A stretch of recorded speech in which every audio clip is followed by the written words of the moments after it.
Brought to you by TechnoSpark 20 series smartphones.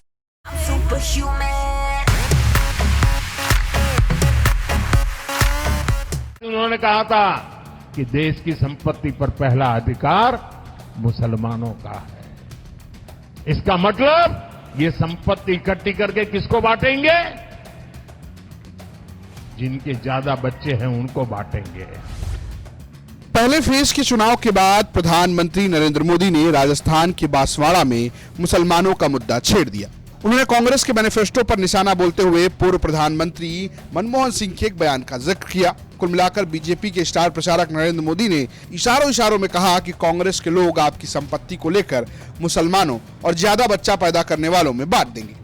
अब इस पर सपा के राष्ट्रीय अध्यक्ष अखिलेश यादव ने पलटवार किया है। उन्होंने सोशल साइट एक्स पर लिखा, भाजपा के सर्वोच्च पद पर बैठे लोग चुनावी रैली में अनर्गल बातें कहकर कांग्रेस के लिए झूठ फैला रहे हैं। उससे भाजपा का अपना झूठ बाहर आ रहा है। एक तरफ वो दावे कर रहे हैं कि 400 सीट पार कर जीतने वाले हैं, दूसरी तरफ वो विपक्ष के जीतने पर क्या होगा कहकर जनता को डराकर चुनाव में कुछ वोट पाना चाहते हैं। सच तो यह है कि वो अपने मन की बात किसी और के ऊपर डालकर कह रहे हैं। जिन लोगों ने मेहनत से कमाए हुए गरीब और महिलाओं के बचाए हुए 2 पैसे नोटबंदी से निकाल लिए थे, वो आज गहनों की बात कर रहे हैं। सच तो यह है कि जिनके पास 1-2 गहने भी हैं, वो मध्यम वर्ग भी भाजपा के खिलाफ वोट डाल रहा है, क्योंकि बेरोजगारी और महंगाई से मध्यम और निम्न मध्यम वर्ग के लोग वैसे ही प्रभावित हैं जैसे गरीब, किसान, मजदूर, युवा, पिछड़े, दलित, अल्पसंख्यक, महिलाओं की आधी आबादी, आदिवासी और दुखी, पीड़ित, अगड़े। एक समुदाय विशेष के बारे में नाम लेकर गलत बात कहना पूरी दुनिया में फैले उस समुदाय का अपमान है। अंतर्राष्ट्रीय स्तर पर इससे देश की सेकुलर और लोकतांत्रिक पहचान को बहुत ठेस पहुंची है। ये एक बेहद आपत्तिजनक बयान है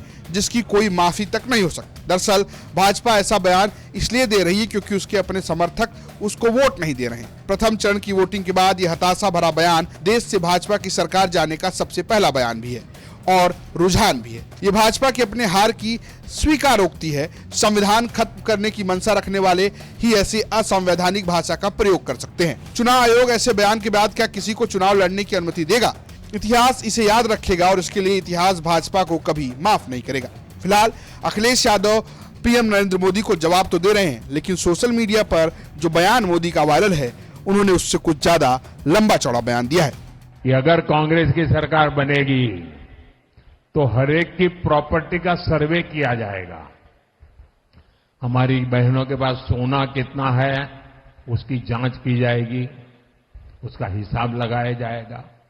हमारे आदिवासी परिवारों में चांदी होती है, सिल्वर कितना है उसका हिसाब लगाया जाएगा।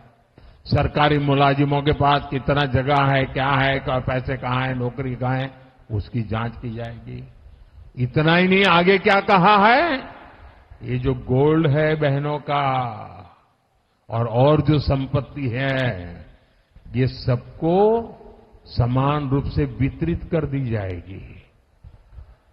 क्या ये आपको मंजूर है? क्या आपकी संपत्ति सरकार को हटने का अधिकार है? क्या आपकी संपत्ति को, आपने मेहनत करके कमाई हुई संपत्ति को सरकार को ऐंठने का अधिकार है? क्या उस संपत्ति को मेरी माता और बहनों की जिंदगी में सोना वो सिर्फ शो करने के लिए नहीं होता है, उसके स्वाभिमान से जुड़ा हुआ है। उसका मंगलसूत्र वो एक सोने का कीमत का मुद्दा नहीं है, उसके जीवन के सपनों से जुड़ा हुआ है। तुम उसे छीनने की बात कर रहे हो अपने मैनिफेस्टो में। गोल्ड ले लेंगे, सबको वितरित कर देंगे। और पहले जब उनकी सरकार थी उन्होंने कहा था कि देश की संपत्ति पर पहला अधिकार मुसलमानों का है। इसका मतलब ये संपत्ति इकट्ठी करके किसको बांटेंगे?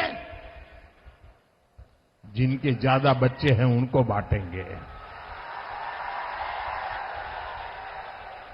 घुसपैठियों को बांटेंगे।